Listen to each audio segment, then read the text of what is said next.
आपण पाहताय न्यूज 18 लोकमत आणि दुपारच्या बातम्यांची सुरुवात करूयात खड्डेमय झालेल्या रस्त्यांनी। भिवंडीमध्ये विविध रस्त्यांवर खड्ड्यांचंच साम्राज्य आहे। सर्व शासकीय यंत्रणांचं याकडे पूर्ण दुर्लक्ष झाल्यानं सामाजिक बांधिलकी म्हणून वाहतूक पोलिसांना रस्त्यावर उतरावं लागलंय।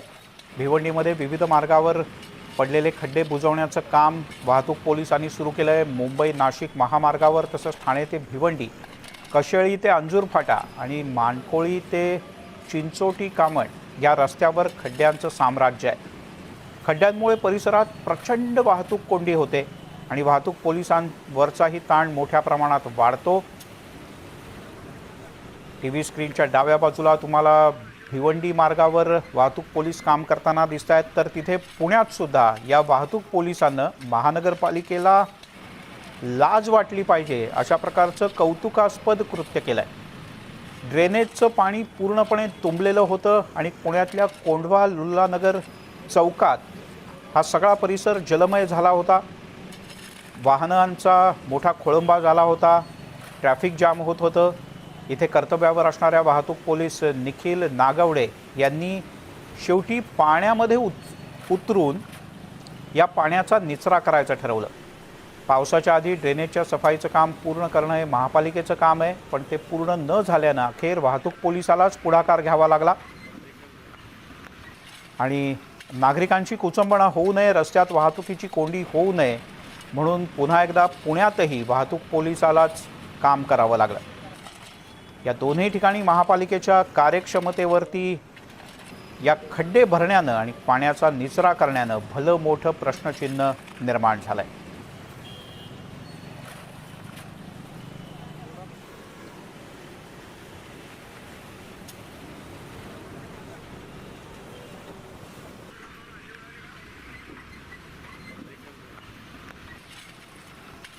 आणि आपण ही दोन्ही दृश्य पाहतो आहोत। ही दोन्ही दृश्य पुरेशी बोलकी आहेत, ज्यांचं खरं तर वाहतूक नियंत्रणाचं काम आहे।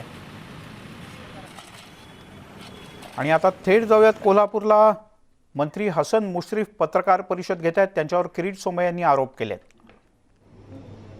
आता किरीट सोमय्या यांनी पत्रकार परिषद घेऊन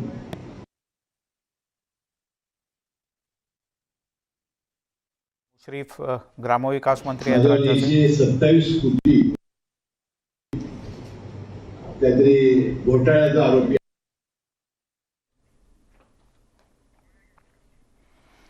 त्यामुळे किरीट सोमय्या यांनी 127 कोटी रुपयांचा घोटाळा केला अशा प्रकारचा आरोप हसन मुश्रीफ यांच्यावर केला होता। यासाठी त्यांनी पदवीबद्दल शंका लागलेली आहे। तर ही जी आज कागदपत्र त्यांनी दाखवली की जे त्यांनी आरोप केले वास्तविक ते अतिशय बिनबुडाचे तथ्यही नाही। आपल्याला माहिती आहे की विधानसभेच्या निवडणुकीच्या आधीच म्हणजे जवळजवळ 2.25 वर्षापूर्वी माझ्या घरावर धाड टाकली। माझ्या सर्व या कारखान्या संस्थेमध्ये सरकारी घोरपडे कारखान्यावर जेवढी निवासस्थान आहेत त्या सगळ्यावर धाडी टाकल्या। त्यांना तिथे काहीही आढळलं नाही। तुम्ही त्यावेळेला प्रसारमाध्यमात बातम्या दिल्या होत्या की त्यामध्ये दवाखान्याची पत्र, संजय गांधीची पत्र मिळाली आणि कारखान्यामध्ये जे त्यांना ऑब्जेक्शन होते इन्कम टॅक्सला त्याबद्दल आता 2.5 वर्ष झाली। त्याबद्दल रिसर्च ते न्यायप्रविष्ट आहे, त्याबद्दल सगळी उत्तर आम्ही दिलेली आहेत।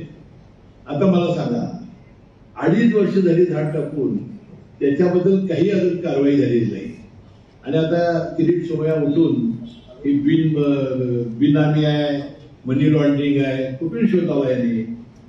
कदाचित किरीट सोमय्या या विचाराला काही माहिती नसावं। आमचे कोल्हापूरचे नेते चंद्रकांत पाटील आणि समज गाडी यांनी काहीतरी माहिती दिल्यावर त्यांनी वास्तविक असे आरोप केले।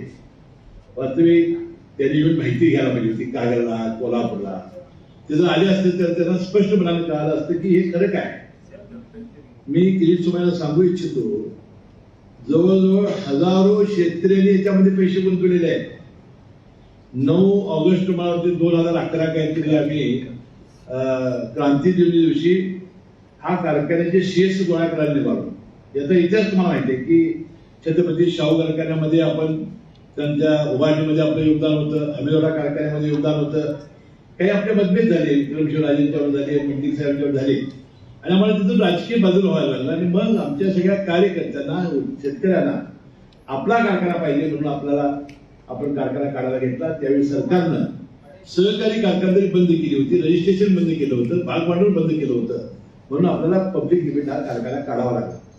ज्या दिवशी आम्ही लायसन्स मिळवलं आणि आव्हान केलं त्या दिवशी किती रुपये जमावे? 17 कोटी एका दिवशी. 4 दिवस HDFC bank, axis bank, bank of Maharashtra, Dena bank यांचे नोट काउंटिंग करणारी मशीन घेऊन लोक 4 दिवस नोटा मोजत होते.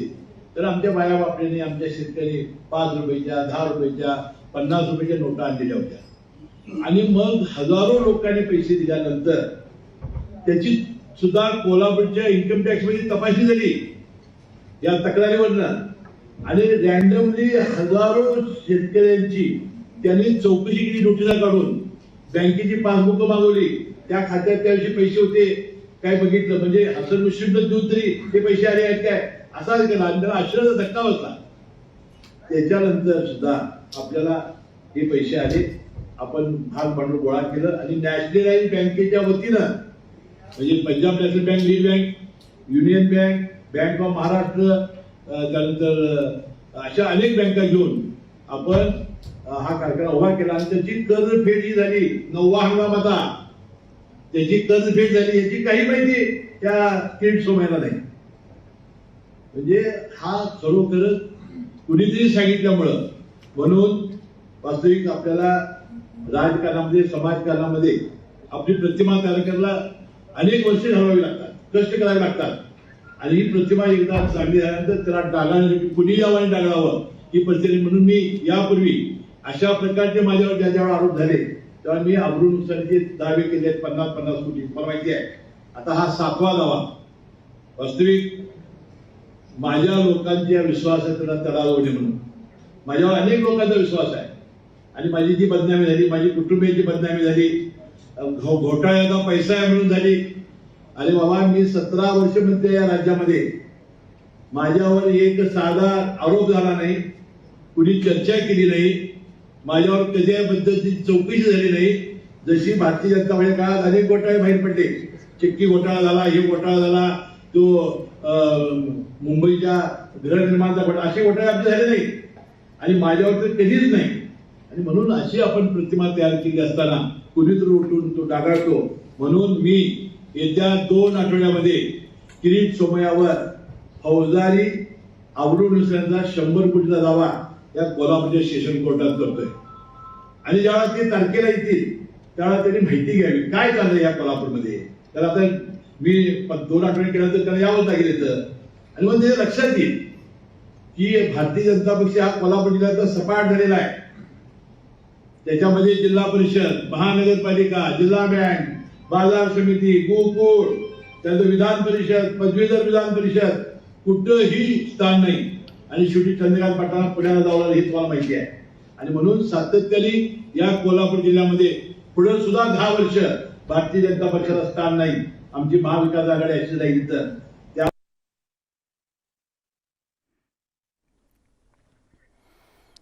त्यामुळे बदनाम करायचं काय अर्थ नसतंय. म्हणून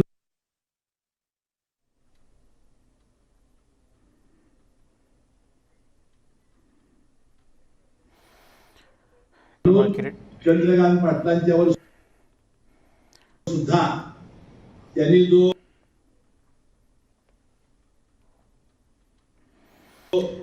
हायब्रिड अॅन्युइटी या बांधकामामध्ये जो गैरव्यवहार केलेला आहे, भ्रष्टाचार केलेला आहे, राज्यातले 90% रस्ते पूर्णपणे आज बंद आहेत. नाही कारण जनता मी किरीट सोमय्याला अनेक सांगणार आहेत. ज्यावेळेला ती येतील त्यांनी जर परवानगी घेतली CBची तर मला परत आमच्या कारखान्याचं एक्सपान्शन करायचं आहे. 100 कोटी लागणार आहेत. मला 10,000 टनाचा कारखाना करायचा आहे, 50 मेगावॅट वीज निर्मिती करायची आणि 1 लाख लिटर मला इथेनॉल करायचं आहे.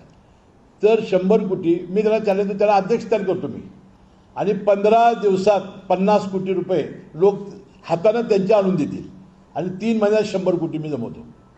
म्हणजे एवढा विश्वास लोकांचा आपण संपादन केलेला आहे. आणि आपण काय करतो, त्याला महिन्याला 5 किलो साखर सवलतीच्या दराने देतोय.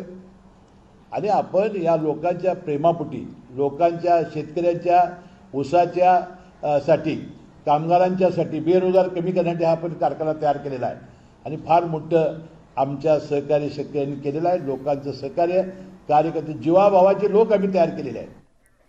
त्यामुळे किरीट सोमय्या यांनी जे आरोप केले त्या किरीट सोमय्या यांच्या विरोधात 100 कोटीचा अब्रू नुकसानीचा दावा करणार असल्याचं हसन मुश्रीफ यांनी म्हटलंय. पण काही वेळापूर्वी किरीट सोमय्या यांनी पत्रकार परिषदेत काय आरोप केले होते हसन मुश्रीफ यांच्यावर पाहूया. हसन मुश्रीफ जी ने अपने परिवार के साथ में Sant Senapati Santaji Ghorpade sugar factory limited के द्वारा 127 करोड़ रुपए का भ्रष्टाचार का पैसा पार्क किया है. हवाला ट्रांजैक्शन, मनी लॉन्ड्रिंग, जिसमें जो कंपनी शेल कंपनी भारत सरकार ने घोषित की है, ऐसी सीआरएम सिस्टम प्राइवेट लिमिटेड हो या जो कंपनियां इसके पहले ही बंद हो चुकी है, फिर उसमें strike off company, Rajat consumer services private limited, mount capital private limited, ऐसी कंपनियों के साथ में हसन मुश्रीफ परिवार के 127 करोड़ के ट्रांजैक्शन हुए हैं. जो पैसा जो है वो हसन मुश्रीफ जी की पत्नी, उनका बेटा, परिवार के, महापरिवार के अन्य सदस्य, उनके खाते में आया है. उनकी जो प्राइवेट लिमिटेड शुगर फैक्ट्रीज में पैसा आया है. इन सबके 2700 पेजेस के डॉक्यूमेंट, 2700 पेजेस के डॉक्यूमेंट मैंने इनकम टैक्स डिपार्टमेंट को दे दिए हैं. इनकम टैक्स के जो इन्वेस्टिगेशन डायरेक्टर ने मुझे जानकारी दी है कल कि इसमें काफी तथ्य दिखाई दे रहा है. उन्होंने इन्वेस्टिगेशन प्रारंभ किया है. मैं बुधवार को दिल्ली में enforcement director ED, CBDT chairman, वित्त राज्य मंत्री, कंपनी मंत्रालय, इनके अधिकारियों को मिलकर ये सब एविडेंसेस और सुपुर्द करूंगा. हसन मुश्रीफ साहब ने अपने मंत्रालय के जो भ्रष्टाचार का पैसा वहां पार्क किया है, तो मनी लॉन्ड्रिंग के साथ साथ बेनामी संपत्ति एंड करप्ट प्रैक्टिसेस, ये तीनों के अंतर्गत कार्रवाई हो.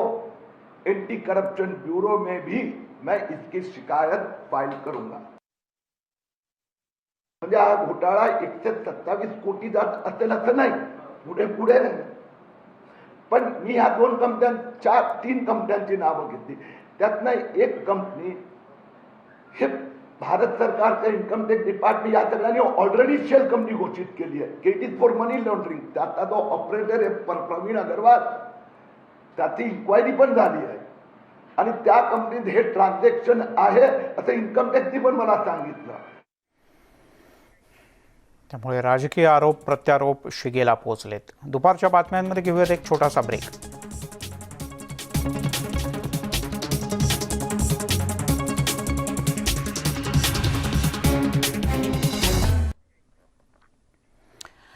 ब्रेकनंतर आपलं स्वागत.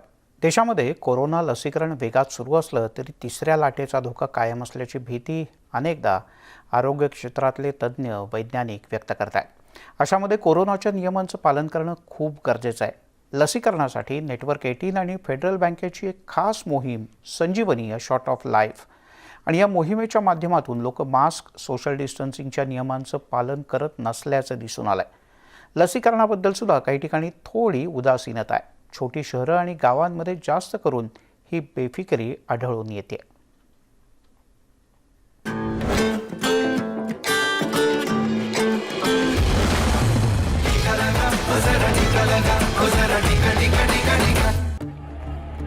हे दृश्य पाहून आरोग्य कर्मचाऱ्यांची चिंता वाढू शकते. ठाणापाडा इथे एका बँकेच्या बाहेर मोठ्या संख्येनं लोकांनी गर्दी केली आहे. या लोकांनी मास्क सुद्धा घातलेला नाही. सोशल डिस्टन्सिंगचा कधीच फज्जा उडालाय. तुम्ही मास्क काय नाही घातला?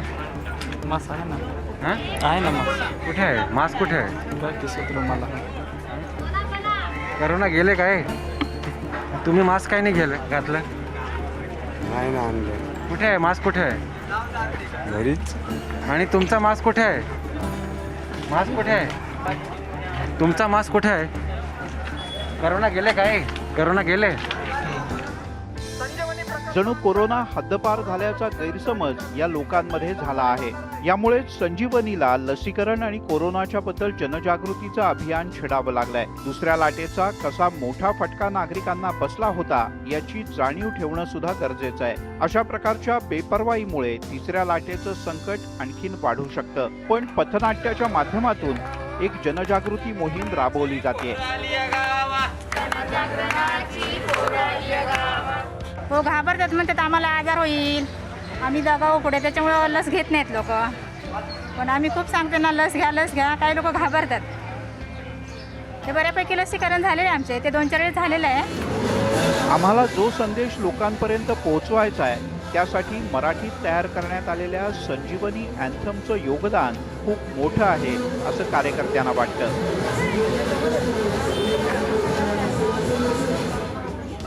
लोगों को तो डरना तो नहीं चाहिए, वैक्सीनेशन की तो ज़रूरत है अभी. लेकिन हमारा जो ट्राइबल आदिवासी एरियाज हमारे यहाँ के लोग वो क्या बोलते वो साक्षर नहीं है. इधर लोग डरते तो अभी आपने ये जो संजीवनी संस्था है ये संस्था ने या टाकेत गांव में आके ये चौक में जो अपनी ये जो कार्यक्रम लिया और लोग लसीकरण के लिए वो तैयार हो जाएंगे ऐसा हमको लगता है.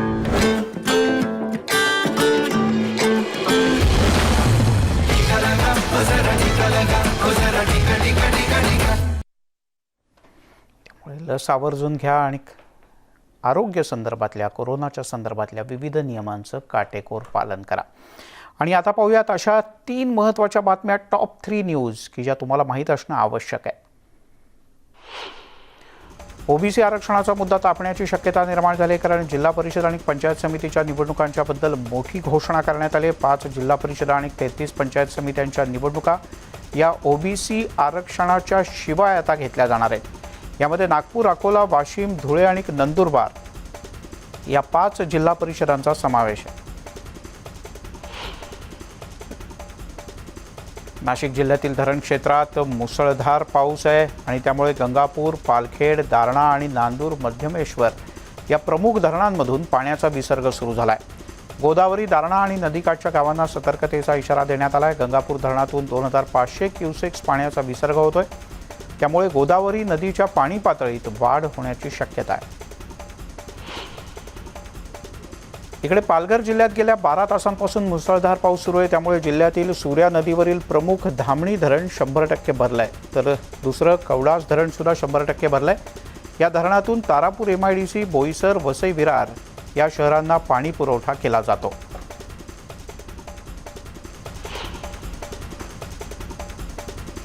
सोबतच या बुलेटिनमध्ये इथेच थांबूयात. सर्व प्रकारच्या ताज्या अपडेटसाठी news18lokmat.com या आमच्या वेबसाईटला लॉग ऑन करा. फेसबुक, ट्विटरवर आम्हाला फॉलो करा. आणि बातम्यांचे ताजे आणि स्पेशल व्हिडिओज पाहण्यासाठी आमच्या यूट्यूब चॅनलला सबस्क्राईब करा.